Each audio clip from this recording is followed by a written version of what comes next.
Miss Baterna, nakikinig ka naman kay Cassie Ong, di ba? Si Cassie Ong ba nagsasabi ng totoo? Oo o hindi? Answer the question, please. Hindi ko po Pakisagot. alam, Madam Chair. Are you listening to her? Yes po, Madam Chair. O, ang sabi niya, wala daw siyang kinalaman sa Pogo, sa Lucky South. Is she telling the truth? Hindi ko po alam, Madam Chair. Of course, she's lying because that is contrary to your prior testimony. May I proceed to Cassie Ong, Mr. Chair? Just a couple of questions. Congresswoman Luisa, can we give her 3 minutes? She has to, I think she's not feeling well. Mr. Chair? The doctors in the house will... Can we ask the in-house medical doctors to update us with regard to Cassie's, Miss Cassandra Ong's condition? Can you identify yourself, Doc? I'm Dr. Rafi Valencia from the Medical and Dental Service of the House of Representatives. Now, as of now, sir, mababa, sir, yung blood sugar. So that's the cause of the dizziness and the weakness. The BP, the vital signs are stable. What is the blood sugar level? Actually, sir, hindi nga binabasa na ng machine, which means that it's too low. Oh. Mr. Chair, So with that, can I just ask confirmation from the doctor if it is true that Ms. Ong refused to eat, refused to drink the Coca-Cola that was given to her? so, Sir, maybe, so maybe, are you the right person to answer that query? I think the custodian facility. Who is the custodian facility of the Quadcom? Sir, may I? You are? No, we're asking the custodian. Is she not eating? Sige, ma'am, identify yourself, please. Sir Glizel Irene po, Valdepeñas from the LSP po. Mr. Chair, may specific lang po siyang food na gustong kainin every time po na nagpo-provide kami ng food sa kanya. So ayaw niya yung ulam na binibigay niyo? Yes po. Ayaw niya? Yes po. And is it true na kanina umaga you tried to give her Coke because mababa na yung sugar niya and she refused to take it? Yes, sir, but later on, ininom naman po niya. Ininom niya? Yes po. Okay, so the refusal to eat is because of her dislike of the food that you've been giving her. Yes, Mr. Chair. Thank you, Mr. Chair. Thank you po. Mr. Chair? Siguro yung sa doctor muna. Yes, may I? Mr. Chair? Okay. Can we ask the doctor first? Dr. Rapi Valencia, what will be your advice to our resource person for Sir, today's for the hearing? meantime, sir, siguro po, we'll try to raise the blood sugar. Now, we're trying to ask her to drink yung drink niya. Pinagdagan ko na lang, sir, ng sugar yung iced tea niya. So with that, Just to increase. Yes, thank you so much, Dr. Valencia. And Mr. Chairman, if ever that she will not take her oath on that sign waiver before a notary public, I will move to cite Miss Cassandra Ong in contempt and assign her in the Mandaluyong correctional. At the for that matter, appropriate Mr. time, Chairman. Congressman Fernandez, at the appropriate time, Mr. Chair. we will decide on that after we exhaust all possible way to get information from Ms. Cassandra Ong. And if she does not cooperate and we feel that she has committed a contemptible act, then the committee will, if they so desire, will cite her for contempt. Miss Cassandra Ong is quite unstable as of this moment. No, so definitely, as I saw earlier, that blood sugar was very low, unreadable now, Doctora, even through the RBS, and then now it was after giving her some carbohydrates, it was raised to 169. Her blood pressure right now is only 80/40. And of course, as the good doctor will also know, we cannot take this one in separate blood sugar and blood pressure. So it's all intertwined. So that's why I can say that she's quite unstable now. One thing can affect the other thing. So, so that's it. In fact, if I may say, this morning when we checked her blood pressure is only 70/40. 70/40, and we did some things, no. So, but right now, just to let you know, right now we recommended to the Secretary General, and I think it will be coursed through you also, that she be worked up properly before we can give the proper diagnosis to what she's having right now, because we actually don't know if it's because of heart failure or something like that, or something Chair. like that, sir. So, Mr. Chair, may I- Mr. Chair, since this morning, before since the this morning- hearing, yes, sir. Yes. her blood pressure is 70/40. Yes, that's the lowest that she had since 9 days ago. Mr. So Chair, usually she has 70/50, 80/50, 90/60. so But Mr. for Mr. 1 week, for almost 1 week, she's been like that, sir. So Sir we were Chair- trying to see if she can still attend, and actually we did not propose anything before today. But 70/40 is really quite alarming even for us. So we gave a recommendation, but I don't know if that will be sufficient enough to merit her workup. So Mr. Yes, sir. Chair, sa makatwid Mr. Chair, this blood sugar po niya, Yes, sir. is it normal, in the normal range, despite giving her despite after giving her the Yeah. soft drinks? Kasi usually you have to give her sugar, diba? And take Yes, sir. soft drinks and Yes, sir. chocolate. So Yes, sir. is this already normal range? Yes, sir. This is already in normal range, but of course, just because we gave her the carbohydrates right now, Not the blood pressure. the blood the blood pressure is pressure. not stable even right now. It's 80/40, sir. So, Mr. Chair, I'd just like to ask, you're familiar with the proceedings, Doc, no? Mr. Yes, Chair. sir. So, what is your suggestion, based on your Yes. expertise and, Yes, sir. and then based on the examination you just conducted on her, Yes. can she manage to answer questions from members of this committee, after having examined her with all these sir. prognosis with the blood sugar and with the BP and etc.? What is your expert recommendation? My Your recommendation. professional Yes, sir. recommendation.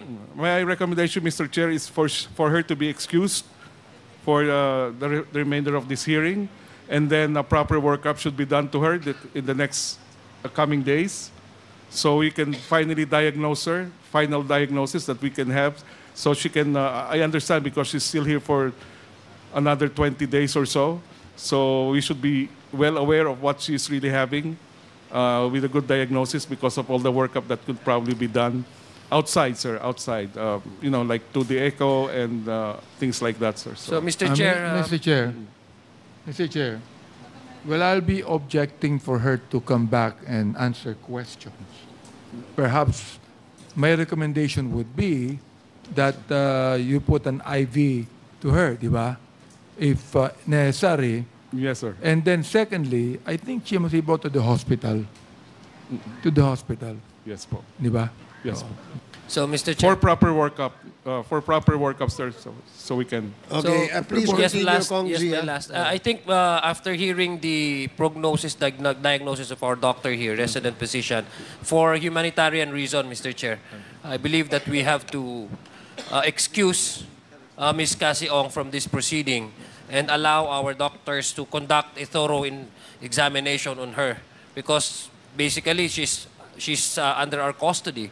And we have to make sure that she will be healthy the next meeting or the next committee hearing that we require her attendance, so that she can also be sane and healthy in answering, capable of answering all our questions. So, Mr. Chair, I would reserve, Mr. Chair, my questions in the next committee hearing, and I hope Ms. Cassie Ong will be good, will be in good shape. But we have to, Mr. Chair, also, we have to remind also our doctors that earlier I heard that Ms. Cassie Ong refused to eat yung food that we offered her, parang ayaw niyang kainin. So we have to make sure also that she'll be given the proper diet, at saka wag siyang mag-refuse At this point in time, she has no right to refuse whatever food that we give her, or lalo na pag sa hospital, kasi this will definitely affect her entire health po niya. Ayaw naman natin pag next time, bigla may episode na naman. So, madidelay itong committee hearing natin, Mr. Chair. So,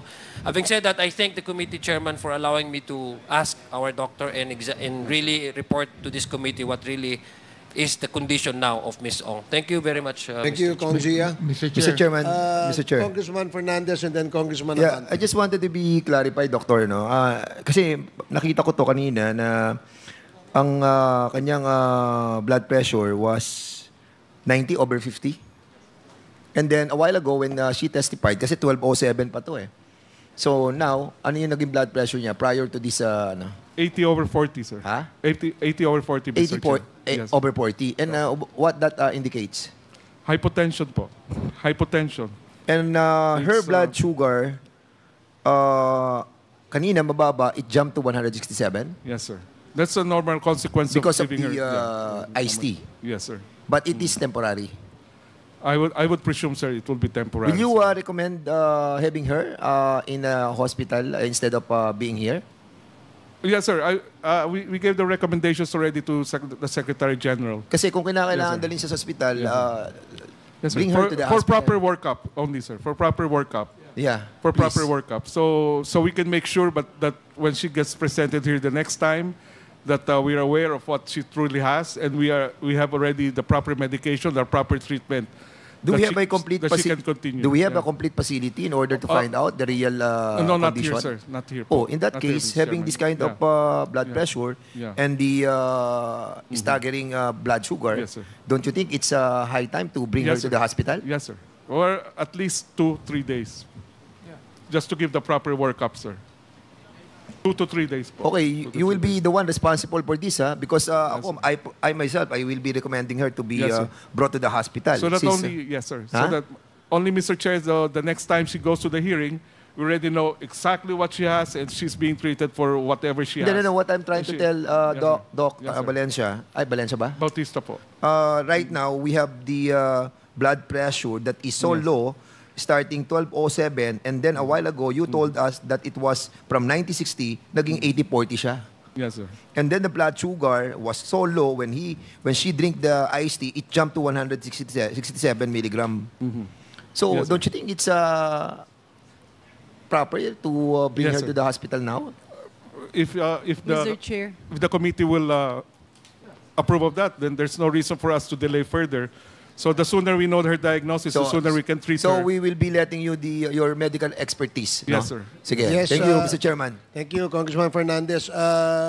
Doc, I Yes, think sir. you should do what is necessary. Okay po. No, kung kailangan siyang dalhin sa hospital, bring her to the hospital. Okay, sir. Kailangan i-work up siya, dalhin nyo, gawin nyo lahat ng work up Yes, sir. na kailangan. Opo, sir. Okay? You don't actually need the approval of the committee because I think this is an emergency case.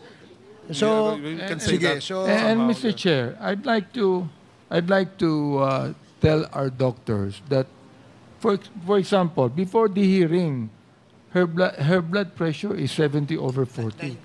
This No. morning, Mr. Chair, yes. Huh? This morning, Mr. Chair, Yeah, yeah. no? 70/40, correct? Yes po.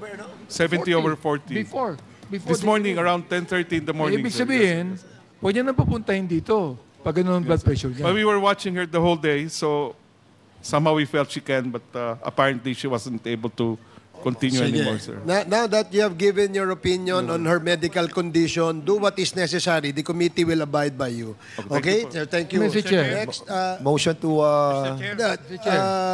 wait, Congressman Akop. Oo, kasi yung mga chairman, sila na lang eh. Sige, okay. Congressman Akop.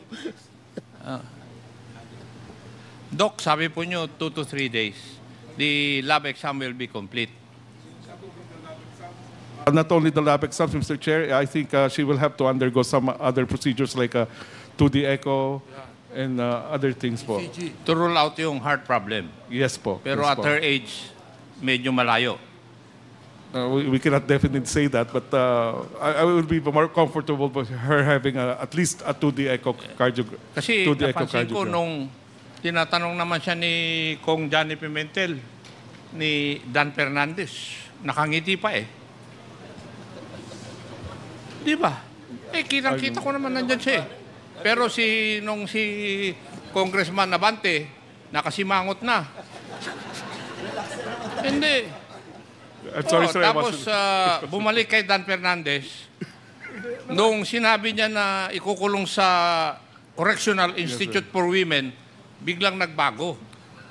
Eh, yun na napanood ko kanina. So, Yes, sir. pwede ba sa takot o sa stress yung Yeah, of ganyan? course, sir. Stress will have a big factor in all these things. So she's having all this stress. And, Tapos, hindi pa kumakain, hindi kagaya ni Madam Baterna. Kaya tingnan nyo si Madam Baterna kasi nakalabas. Okay na, mataba na. Pero itong isa kanina, haggard na haggard eh. Di ba? Yes, sir. Yes. Kaya nakita ko talaga. But to correct that, sir, she's not actually fasting. She just refused to eat what we gave her, but she's ordering food from outside and eating properly, sir. Pero kung hindi siya kakain, talaga mangyayari yung Yes, sir. ganyan. Na talaga. Mr. Chair, I was told by Congressman Dan Fernandez that Chairman H invited Miss Baterna for dinner. Eh, matagal ko nang alam yun. Kwan? Di ba, Madam Baterna? Di ba? Kita kayo ni Kwan, sa opisina niya. Oh, ikaw talaga. Mr. Chair, Thank you, Mr. kidding Chair. aside. Kidding aside, Mr. Chair. May Yes, I? Congressman Abante, and then Congresswoman Jinky Luistro, and then Congresswoman Garin. I just would like to make a manifestation, despite the fact that Ms. Cassie Ong is no longer fit to face this committee, that in questioning her, Mr. Chair, that she has consistently lied in this committee. And then when we asked Mr. Linsangan and Mr. Chua, they actually said that Ms. Cassie Ong is actually involved in Pogo, which, of course, Ms. Cassie Ong has consistently denied, Mr. Chair. So I just would like to make that manifestation. Okay, thank you, Congressman Abante. Congresswoman Luistro. Mr. Chair, I wish to confirm from our committee secretariat if we have issued an invitation to Duan Ren Wu because Cassandra Ong kept on mentioning his name as the one who is the big boss in Lucky South. Have we invited him? And considering, Mr. Chair, his non-appearance, may I move that a show cause order be issued against Duan Ren Wu. So move, Mr. Chair. Okay, there's a motion to issue a show cause order to one. Oh, there is already a show cause? So there is already a show cause order because we've been inviting him.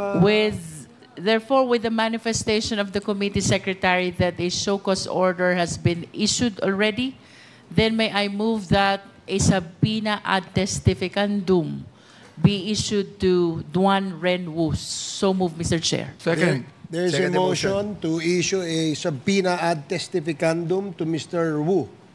Yes, Mr. Chair. Mr. Wu and duly seconded. Hearing no objection, the motion is carried. Mr. Chair, one more thing. Mr. A.J. De La Serna mentioned about the property, the solar plant in Cebu. May I request for a copy of the property with the LRA as well as the articles of incorporation, if it is a corporation, with the Securities and Exchange Commission, Mr. Chair. I wish that the invitation be addressed to the LRA for the title, the tax deck for Cebu City, and the articles of incorporation addressed to the Securities and Exchange Commission. So move, Mr. Chair. So, What cases have you filed so far with Cassandra Ong? Good afternoon, Your Honor. For Cassandra Ong, we have filed a money laundering complaint last Friday, Your Honor. And in your mandate, AMLA, have you tried to look into the bank deposits of Cassandra Ong? Your Honor, that is part of the ongoing investigation. But with respect to the money laundering complaint last Friday, we have limited ourselves to the transaction of Ms. Alice Go. I understand, however, Mr. Chair, that in the charter of AMLA, there are crimes, offenses when you can look into the bank accounts as exception to bank secrecy law without a court order. Is it the opinion of AMLA that this one belongs to the exception? That is correct, Your Honor. The predicate offenses relied upon in filing the money laundering complaint is qualified trafficking in person, SRC violation, and estafa, Your Honor. In other words, Mr. Chair, the AMLA confirms that because of human trafficking, SEC regulation violation, and estafa, there is no need for AMLA to secure a court order for them to look into the information of all the bank deposits of Cassandra Ong. Does the AMLA confirm? May I be clarified, Your Honor? Yes, With the please. existence of those predicate offenses, we are allowed to go to the Court of Appeals to apply for a bank inquiry. And it is the Court of Appeals with these predicate offenses which should authorize us to look into the bank accounts, Your Honor. Can we be enlightened? How soon do you secure the order from the Court of Appeals for you to be able to get into this information? For the PORA case, Your Honor, the investigation is still ongoing, and we are seeing that we would be able to file in the next coming weeks, Your Honor. Mr. Chair, I am referring to the order to be issued by the Court of Appeals. I think that will be directed to the banking institutions to allow the AMLA to look into the bank deposits or transactions of Ms. Cassandra Ong. Gaano po ba katagal bago kumuha ng order na ito? Does it take weeks, months? Please enlighten us. Your Honor, under the Anti-Money Laundering Act, once an application for bank inquiry is filed or a petition for freeze, the Court of Appeals is given 24 hours to issue an order whether to grant or to deny the petition, Your Honor. And may we confirm whether the AMLA has filed already? Your Honor, for the PORAC Pogo case, we are still gathering information. The investigation is still being conducted, Your Honor. Under the AMLA, Your Honor, we have to prove certain elements, the existence of the predicate offense, the proceeds, the transaction, among others, Your Honor. So that is where the investigation is leading to, Your Honor. And in your humble opinion, Mr. Chair, do you honestly believe that your application will merit the positive action of the Court of Appeals for you to be able to look into this bank information? With the evidence thus gathered, Your Honor, the AMLAC is confident that once filed in court, it will be granted by the Court of Appeals, Your Honor. Mr. Chair, if I may proceed, in addition to the documents which were requested already by the Honorable Keith Flores, let this representation add the following documents which were mentioned. Where is she? By Cassandra Ong. Because earlier she said,